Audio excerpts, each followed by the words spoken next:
Congressman, you had a very interesting journey to get back for this vote.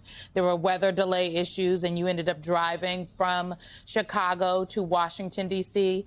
Take me into the Democratic caucus meetings and conversations in the lead up to yesterday and then obviously this morning and this afternoon. What we saw in Leader Jeffries using the Magic Minute is a tool that has been used previously. Kevin McCarthy used it in 2021. Speaker Pelosi used it in 2018. It is, some people say, oh, this is for show, but it is a tool in the toolbox. And when you are not in the majority, there are a couple tools one should utilize. And this was an opportunity for Leader Jeffries to corral the moment and had Democrats behind him. Talk to us about how y'all came to this point. Well, thank you so much. Yeah, I ended up taking a 14-hour car ride from the western part of Illinois, where we started a listening tour in downstate Illinois, where I'm originally from. And after 14 hours and a lot of Doritos, I ended up in Washington, and a lot of my colleagues embarked on similar adventures because the stakes are so high with this bill. We had to be here for every part of the debate and, of course, the vote. I think that with regard to the Magic Minute, I think that Hakeem Jeffries did what he had to do, which is lay out the significant harm and devastation that this bill does to working families. And the statistic that just jumps out is the 17 million people who will be left uninsured because of this particular bill, which I call the large, lousy law. And of course, Trump calls the big, beautiful bill. And Leader Jeffries, Freudian slip, he illustrated the harm by talking about specific stories of real people who would be hurt. And I thought that was very moving and powerful. Also, he charted the way forward after this bill passes. What does it mean for a Republican who says that he cares about his constituents or she cares about their constituents to vote for this bill, which runs contrary to the interests of their constituents? I think that we have to hold them accountable as well. And that's what I think he was alluding to through talking about Project 2026. Representative Shelton, I look at the storylines that have evolved over the last few weeks leading up to this vote today, and I think about candidates like yourself, both you and the congressman running for higher office, if you will. And there's something the congressman just said that kind of sticks with me about how the constituents of the individual Republican members will hold them accountable. And my response is, will they? Really? Because right now, Republicans are sitting here, they're in nirvana. They've gotten everything they've wanted since January 20th. They have been virtually unstoppable. And along that path, the deconstruction of the administrative state through the elevation of DOJ, the stripping away of federal programs like USAID, the firing of federal workers who administer a large part of the programs that these very constituents will need and already have begun to feel the impact from. And yet, and still, I don't see a hue and cry. So how do you, in your current role and in your future role, make the case that what happened today is a turning point in our country that will be very difficult to come back from if the right kind of leadership does not emerge now? You are exactly right. And this is what I've dedicated myself right now until November 2026 to go from Larchwood to Keokuk, Hamburg to Decorah to talk about this. And what this bill doesn't bring, things like it doesn't solve the rising cost of things. It's making the recession more likely. It's going to the inflation lasts longer, and it's just going to rise costs on over 80 million Americans. And that, along with kicking people off their health care, with rural hospitals closing. We saw already one today in Nebraska, just on the threat of this bill being closed. This is going to be devastating for Iowa. And, politics is about improving people's lives, according to Paul Wellstone, one of my heroes. And this bill does nothing to improve Iowans' lives. I will tell you, Congressman Krishnamurthy, I disagree with Michael that all Republicans are in nirvana here. I think there are a handful of Republicans, either the fiscal hawks, who know they didn't live up to their part of the bargain with their voters, or the folks who know that kicking 12 million people off Medicaid is political suicide. Those folks are not in nirvana. And part of the tell is that they keep talking about the possibility of just fixing the bill later. I want you to take a listen to what Representative Ralph Norman had to say earlier on CNBC.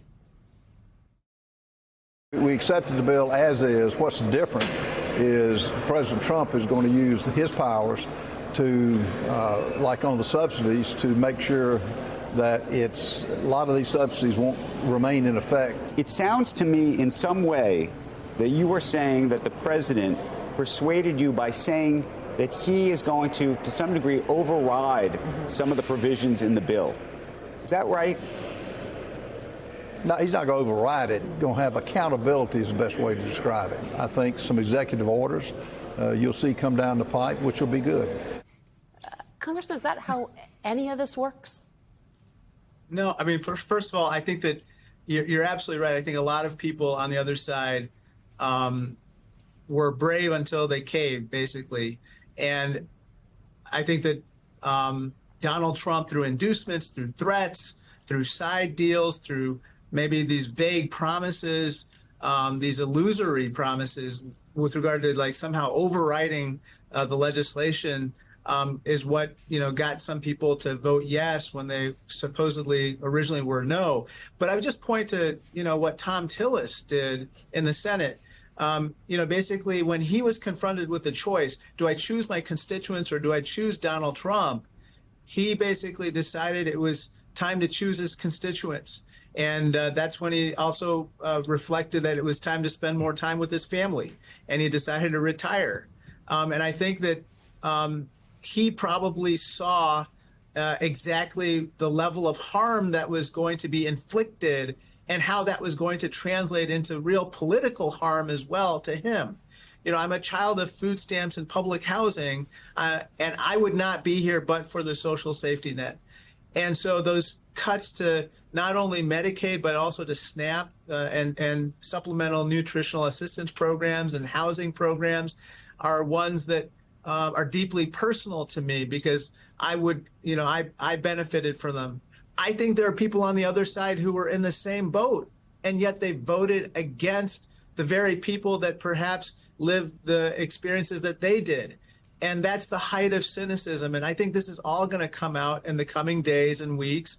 And we Democrats obviously need to shine a light on that harm, but we also have to use this as an opening to wrest control of Congress from these folks and start to reverse these changes. I talked to a lot of sitting Democratic senators, a couple, whom all said that they believe the Senate could be in play if they play their cards right. And these are not individuals. I mean, I don't know any senator that's pie in the sky. When you got to get elected by the whole state, it's a little bit different, okay? It's a different race. Yeah. And I talked to Partners USA put out, they've been doing a lot of polling and focus groups in the lead up to the passage of this bill today. And when I talked to one of their senior advisors last night, she noted that a lot of people don't know what's in the bill. They hadn't heard about it. The majority of people they talked to had not heard about it. And for the people that had, they were not sure about what was really in it. So they were vague details. You juxtapose that with, so that's I think a challenge, but also an opportunity for Democrats. But it's also probably why we saw a lot of Republicans vote for this bill. And I'm sorry, but, and Representative Scholten, let me know what you think here. But I've been listening to Fox News. They have been selling folks a bill of freaking goods. This mess that we just heard on CNBC about we're going to fix it on the back end, the president's going to fix it with an executive order. I thought Congress made the laws. What do you mean you're going to fix it with an executive order? I think they think we're dumb.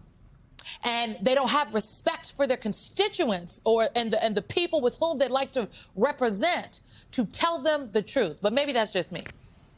No, this is a bill clearly for President Trump and people who can afford to go to Mar-a-Lago. Most Iowans can't do that. And we're getting to a point now in this country where we can't afford the rich. You know, Judge Brandeis has this great quote that I love to use, that we can have wealth concentrated in the hands of the few, or we can have a democracy, but we cannot have both.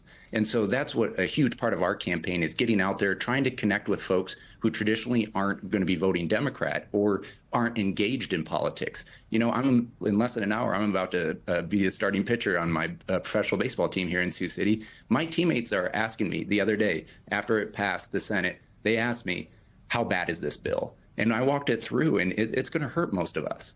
You know, I know what it's like to have to choose when I was playing baseball when I was really much younger than I am now, between rent and healthcare.